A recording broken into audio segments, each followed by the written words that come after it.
Is the Sooners' defensive line its best unit?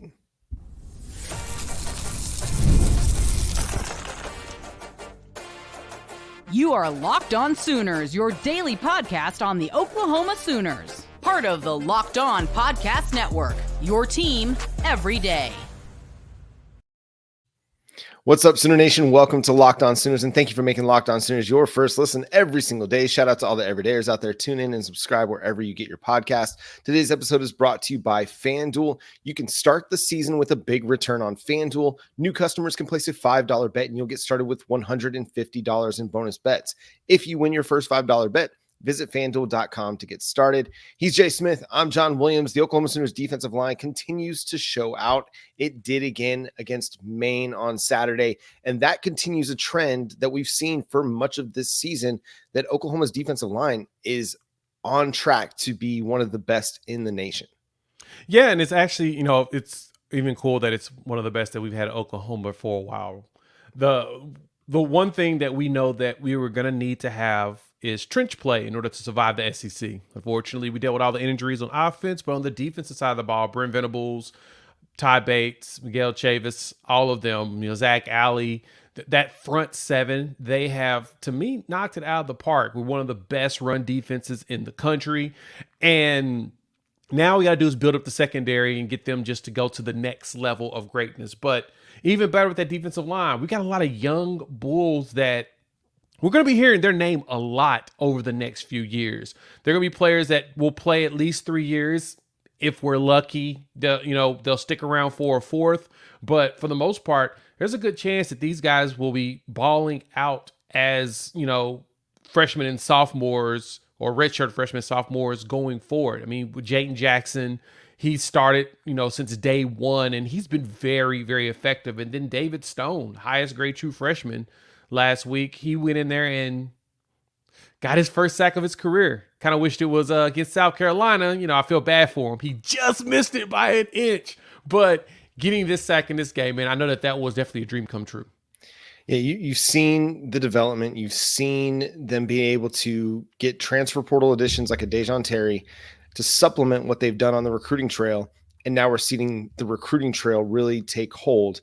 You haven't really seen a guy like PJ Adebawore fully reach his potential. Injuries have been his issue, but Jayden Jackson, David Stone, R. Mason Thomas, the list goes on and on of guys who have become productive members of this defensive front. The pass rush may not be as elite as we want it to be. It's solid. The run defense is great. And that's what you needed. You needed to establish something along the defensive front, and teams have a very difficult time running on you. The only big runs you get are generally because of a missed assignment. You're not getting blown off the ball and just getting gapped and gashed almost ever. Like if you do allow a run play, it's because of a missed tackle or a missed assignment. Generally, this defense is very assignment sound, and they're causing so much havoc and chaos up front that teams aren't able to run on them. And that's a great place to start. And that's a credit to Todd Bates and Miguel Chavis for getting those guys playing such assignment sound football that it makes it really, really difficult for teams to run on them. Yeah, and a lot of people don't get that. It takes time to truly learn a playbook and understand your assignments, especially when you're playing the edge. That's why you probably haven't seen some of the players, the more of the younger players there, besides deep in the game. But right now, like you said, they're playing great sound defense on their assignments, especially at the edge. R. Mason Thomas showing up the way he has this year. We've heard all the rumors about him week in and week out, and Miguel Chavis got him really going. I mean, he's healthy, and now he's really balling out. PJ Adebawore, it'll be great when he gets truly healthy. He unfortunately got banged up again last game with his ankle. Hopefully that's not something long-term, but I want to see him go out there and be a freak. We got to see a little Danny Okoye. I mean, he got a personal foul, but you saw him out there being physical and causing problems. But David Stone and Jayden Jackson, we knew that them two coming in were going to be a problem. The biggest thing with Stone was, at the 3 technique, understanding the playbook and understanding the assignment that you have to have at that position. And, as he gets that down pat and he gets his body where he wants it to be, I know he wants to be over 300. He's going to be a force long term. John, what's crazy too? We are tied for 6th in the nation for sacks. Remember last year, that was literally the entire complaint that we heard about is we're not getting enough sacks. We're not doing enough on getting sacks, getting enough pressure on the quarterback. No, we're ranked number 6 at 29 sacks this season. Number 1 is Mississippi State. We unfortunately helped them get a nice little lead. But even without us helping them get their lead, we take those away. They'd have 31 sacks, which would be tied for 3rd in the country if they weren't first right now. So we're up there with the big dogs when it comes to getting pressure and getting sacks. I'm just glad that we're finally getting to that point where we're averaging about 3 sacks a game. We need that. And we'll need that going forward because we got a lot of dudes that we're going to have to terrorize. Luckily, this defense is really showing us something that we haven't seen in a while. I failed to mention Grayson Halton in my Yes. list of guys who have developed. Do you know where he really ranks has. among SEC interior defensive linemen in total pressures according to Pro Football Focus? Ooh, he's got to be top 5. Number 3, So behind just JJ Peggs and Walter Nolan at Ole Miss. And He Walter sits in front of Nolan's TJ Sanders. terrorist. That's among interior defensive linemen. He's got 20 total pressures on the season. The guy has just been really, really good.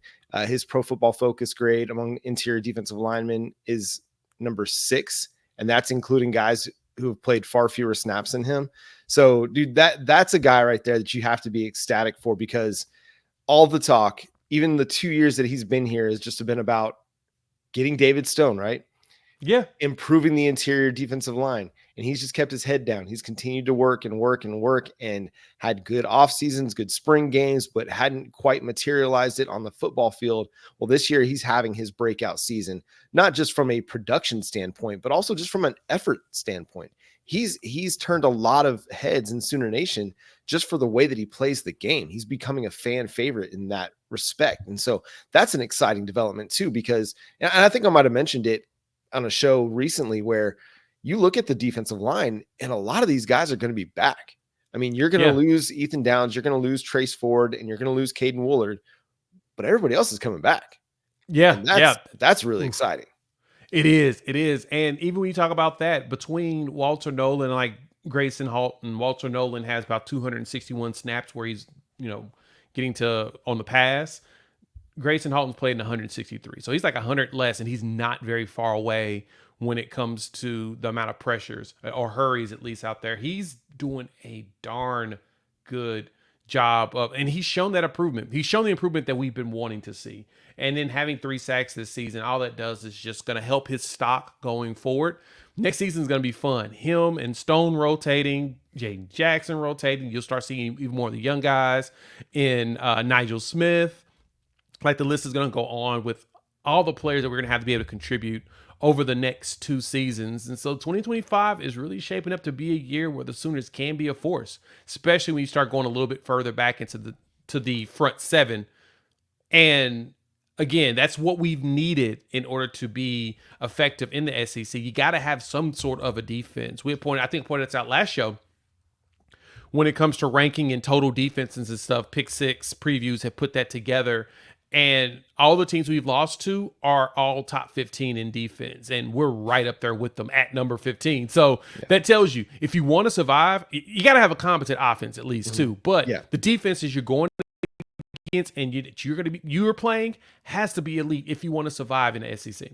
Yeah, we're not breaking any news here saying that the offense has kind of held the defense back this year from getting more pub about how good they've been, because they've been really good. They've been really good. Sometimes when you're focusing and hyper fixated on some of the problems, you don't take a minute to sit back and understand, like, the defense is developing like you'd expect under Brent Venables, and it's on its way, man. The interior defensive line rotation that you're looking at next year, Dominic Williams and Jayden Jackson at the nose, and David Stone and Grayson Halton at the 3 technique, dude, that's fire. That's so good. And it's going to continue to get better, especially as Jayden Jackson and David Stone get another offseason in the strength and conditioning room, another offseason of development. That defensive front is going to continue to be really, really good. What about the back 7, though? Are we feeling confident and are we concerned about where Oklahoma's at in the back 7? We'll discuss coming up next here on Locked On Sooners. Hey, Sooner fans, it's time to recognize the Roy Player of the Week. So far this season, we've pulled over $20,000 to support players on Roy. Micro deposits lead to massive change. With the Roy app, you can direct your support to the athletes you love, ensuring that all funds go to the specific player you choose. Unlike collectives, you know exactly where your support is going, and you even receive exclusive content like personal videos and updates after the season.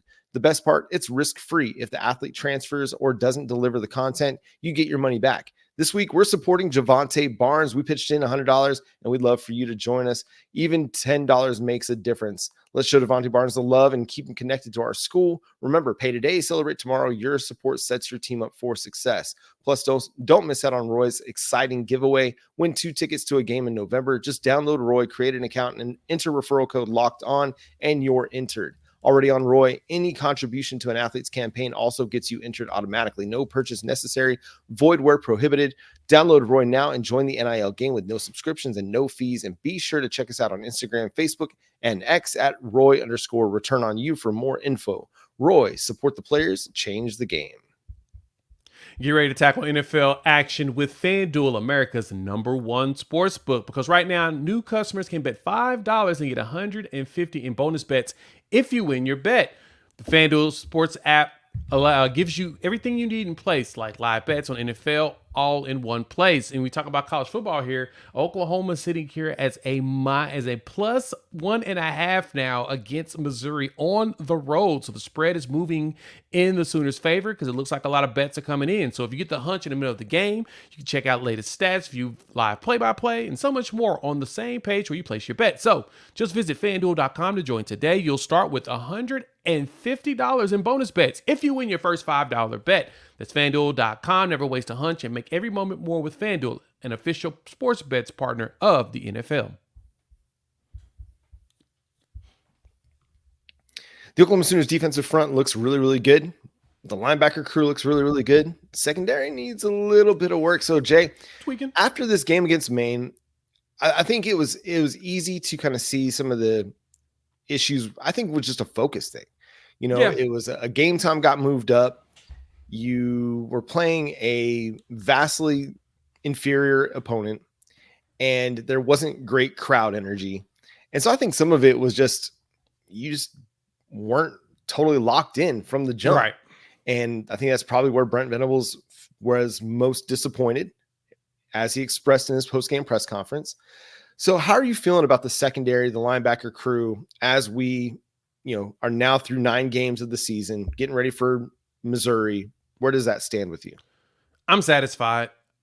I think we're in great hands with Kip and Kobe and Kanik, right? Lewis Carter, Sammy Omosigo. I feel like we're in really good hands. And honestly, did we see Sammy Omosigo in that game? I don't know if we actually saw him play in that game. At least it didn't feel like I don't recall seeing any snaps. I'll let you look that up or whatnot. But I think when 17 snaps. He did have 17 snaps. Okay. I just didn't feel like I saw 24. It more so, like you said, it felt like they were just kind of sleepwalking through that game. Again, you understand it. This is, Maine. There was nothing for us to truly be concerned with. But this was also a fascinating thing, though, John. I was on the social medias, and Maine had a whole little kind of like recap of their visit. Yeah. So this was the largest stadium they've ever been to. First time they've been in front of a stadium of 80,000 people. And they basically kind of docuseries did all the way through into game time. And it was really cool to see it. It gave you a different perspective to understand that touchdown for them felt pretty good. Kind of wish we had given them a little cheer, because we don't understand that even from their perspective, they've never been in front of a crowd this size. So this can be intimidating for them. So the fact that they were able to score to start the game while, we're basically sleepwalking, that's a huge deal for them. It's a huge confidence boost for them. Now, granted, we knew that we weren't going to lose that game. I saw them score and I was like, we're still going to get 2 or 3 massive plays and end up, winning this game by a lot. Sure enough, next play, Javante Barnes runs at 70-something yards. But the defense, after that drive, they said, you know what? Let's go ahead and turn the intensity up. And they turned it up a lot. Literally, they punted every single drive, or they turned the ball over up until their final drive of the game. So the opening drive and their closing drive, they were able to score. In between, they couldn't do anything. We stifled everything on the defensive side. Kip Lewis was all over the place. And you could tell that Zach Alley said, let's turn up a little bit of the intensity. We're going to throw a little bit of more matchup zone in there instead of just straight zone. And we're going to do a better job of breaking up some of these passes and getting there. And then that's when you can look at the young players and how they play. Jeremiah Newcomb and Eli Bowen were everywhere on defense, especially Eli Bowen. That dude was out there reading screen passes and running in the backfield, hitting dudes and making them drop passes, or getting to the quarterback and knocking him down with, for a tackle for the loss. He had an insane game, John. Yes, it was Maine, but it's all about the instincts and understanding when to break off and go after the quarterback and when to stay in good defense and knock down passes. You want to see those fundamentals regardless of who the opponent is, because that's not something that's just that easy. To me, the cornerback's position is still the hardest position to play in the game, just because of how many variables are truly there for you. But John, I'm not concerned about anything in the defense because, as you mentioned, the secondary needs a little bit of work, but that's where we've got the most transfer guys. So we got that spot, offensive line, are the two places where the majority of our players are really transfers. Well, I guess you could say defensive tackle too, but that's different. We got a bright future ahead of us. I think people forget that Carter Peavy is actually a pretty solid FCS quarterback. Yeah, he really is. Honestly, probably could be playing FBS football somewhere. He could, but I mean, he's a good ball player. And when you have somebody that's got that experience and his ability, it allows you to have a little bit of confidence. And I think about it this way, man. If you're a team like Maine and you come into a place like Owen Field, you're probably jacked up. Like, you're energized. You've probably got more energy, and maybe, listen, sometimes there's nerves, but when you have a veteran leader like PV is, then you're able to kind of help to control the chaos a little bit better and get everybody focused to play their best football. And they did. They had a good drive. Now, it was gifted a first down on a delay of game penalty on the Oklahoma Sooners defense. Still dumb. Yeah. That was just a gift from the refs, I think. Just say, hey, you're Maine. Let's, we'll give you a shot here. And sometimes that happens. Sometimes you do start sluggishly, and Oklahoma did. You can't afford that this week against Missouri. You can't afford that against Alabama or LSU. No. You can afford it against Maine. I know Brent Venables doesn't want to hear that. The coaching staff doesn't want to hear that. The players don't want to admit that, but you can afford it. At the same time, they locked in, right? They shut it down from that point on. Maine was not able to do much of anything. I think they punted 7 times the rest of the game. And again, Robert Spears-Jennings had the forced fumble / recovery. And I think that showed the level of effort turned up and the intensity turned up as he gets beat, but then he chases the play down from behind and then punches it out and then has the wherewithal to recover the ball before it goes out of bounds. How many times do we see that ball get, kicked out of bounds after you force the fumble? No, listen, the defense is not a concern for me. I do want to see more consistent secondary play, but again, I think that's improving. And you are playing a young Eli Bowen out there. You are playing a guy like Kenai Walker, who has slowly developed. He's not a star by any means, but he can make really good plays for you. It's still a developing unit. It needs a little bit more help and a little bit more time, but I think it's getting there. And I'm comfortable with Zach Alley, with Jay Valai, and their recruiting ability. Again, you're, like you mentioned, it's transfer guys. So now it's time for a guy like Jeremiah Newcomb to take over a job. Got to get Gentry Williams back healthy. Can somebody get my man a Winter Soldier arm? Something to protect his shoulder. Like, got to have my man back next year. Got to. Yeah. If you have Eli Bowen and Gentry Williams starting on the outside for you, your cornerback room looks so much better than it does right now. We got to give Reggie Powers III his flowers as well. Yeah, feel so bad for him. That interception, that coverage was great. Like, he read great. The wheel route, stayed step to step with the wide receiver, tight end, whatever it was. And when the pass came his direction, he immediately got it there. Boom, snatched that thing out of the air. I tweeted out that picture, that video, and I was like, man, that was elite coverage. Unfortunately for the freshman, it was called back because Daniel Okoye decided to try to take the quarterback out, which kind of want us to keep doing that, please. More of that. Hey, yeah, listen, you don't mind a few plays of over aggressiveness. It's a lot harder to get people to be aggressive than it is to rein in aggression. So be aggressive. EPL, Danny Okoye, I like a little assertiveness, a little aggression. That's okay with me. To me, it's still an interception because the play had no impact on the throw, had no impact on the play at the catch point. Reggie Powers showing off that bright future that he's got as well. Who does not have a bright future in the SEC with the rest of the season coming? Winners and losers from this weekend in SEC play coming up next here on Locked On Sooners.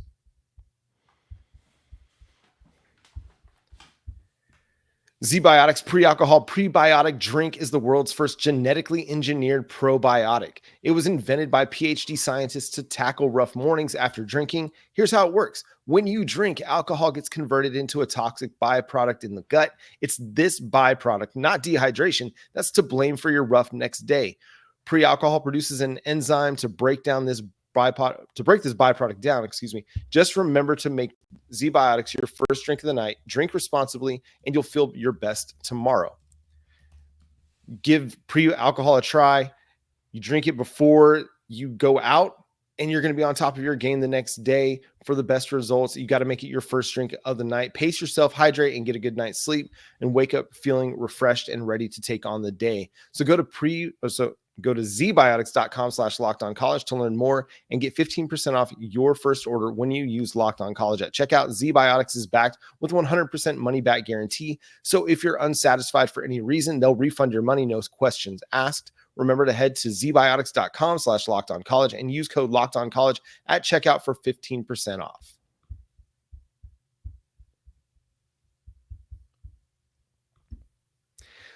It was a fun weekend in SEC play. Oklahoma got to kind of sit back and relax after their 11 a.m. kick.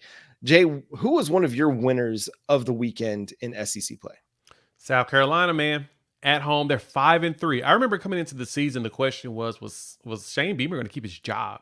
You know, his career there at South Carolina had not been the best, but he's starting off 5-3 and 3-3 in SEC play. So they've been knocking off some teams that kind of shocked us. And then when Texas A&M came into town, I saw that Texas A&M was like a 2.5 point favorite on the road. I was like, that feels low for as good as Texas A&M has been playing. And boom, sure enough, it was a little bit on the bad side. And so now you're seeing them ball out. They're playing good football. They're playing really good football. Lenore Sellers is okay. He's not the greatest. He's not the worst. But he played really good ball against A&M in that game. And also A&M just struggled with their pass game just in general. They've just been out muscling everybody. Second half, South Carolina held them to no points. So you go in tied 20-20 at the half. You feel good that you kept it close. And then they just took over. They did everything possible to make things tough for Marcel Reed. And I think South Carolina's got a very bright future. They're still very young, all right? They're one of the teams similar to like Tennessee that we talked about, including us. Very young offenses, but their defense is what's super stout. And it seems like it's getting better and better as the weeks have continued. I think they have the best defensive line in the SEC right now. It looks like it. From the inside out, they're really, really good. I was really impressed by Lenore Sellers' speed.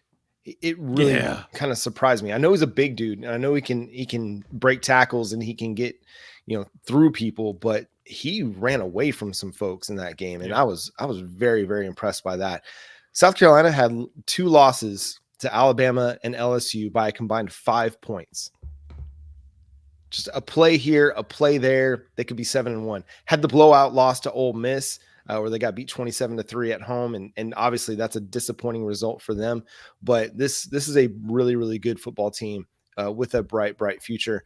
One of the winners of the week for me, Vanderbilt, man, they continue to just, like the Clark Lee era, it did not start off great at all. But they made a good offensive coordinator hire. How important is that offensive coordinator hire? Got Diego Pavia from the transfer portal. And now they're going bowling for the first time since 2018. Clark Lee at his alma mater is able to bring some success. Dude, that's such a great story in college football. It's like when Kansas started turning it around, right? You enjoyed having the easy win on your schedule for Kansas when you were in the Big 12. At the same time, how can you not be romantic about college football and seeing these teams that are just at the bottom of the basement in your conference find some success? Now, you hate it if you're Auburn, you hate it if you're Alabama, because those games were easy wins for you on the schedule, and now they're not. But dude, for Clark Lee and Vandy, that's huge, man. Love it for them. Massive. And it's funny because a lot of people have talked about how they want parity in college football. They want it to be, across the line, everybody have the chance. When they actually mean they just want their team to have a chance. They don't care about anybody else. So many people are just not that happy that Vanderbilt is 6-3. They're already bowl eligible. Yeah. Bananas. They surpassed their 3-win total very quickly. A lot of people did not expect them to have a 3-win total, get 3 wins. They've gone past it. Clark Lee is not going to lose his job now. That man's going to probably get an extension because of this season. Even if it doesn't amount to anything long term, he's going to get an extension. They're bowl eligible, and they're playing like you said, they're playing really good football.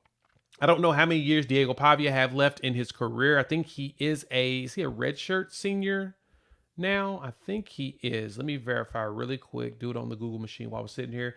He is a senior, and no, he probably, I think he had, well, yeah, he's done. This is his last season, but yeah, he has done look, I'm impressed with him by the fact that he's 3-0 against Hugh Freeze. That is crazy to me to hear players 3-0, and he's only been at Vanderbilt for 1 season. Hugh Freeze is going to be having nightmares of Diego Pavia for the rest of his life because this might cost him his job. Vanderbilt. It probably should be an evaluation at this point because there's no way you should have lost to the same dude 3 times when you've seen him 3 different times. Yeah, just absolutely nuts. Hey, and I want to give it to our guy Josh Heupel out at Tennessee too, because they just keep winning, man. They're not winning big. They're not collecting a ton of style points when they win football games, but they're just finding ways to win. It's crazy to see. He's done a really good job designing an offense to help his young freshman or not freshman. I guess he's a freshman. Yeah, he's a redshirt freshman. Yeah, redshirt freshman quarterback along, and it's working.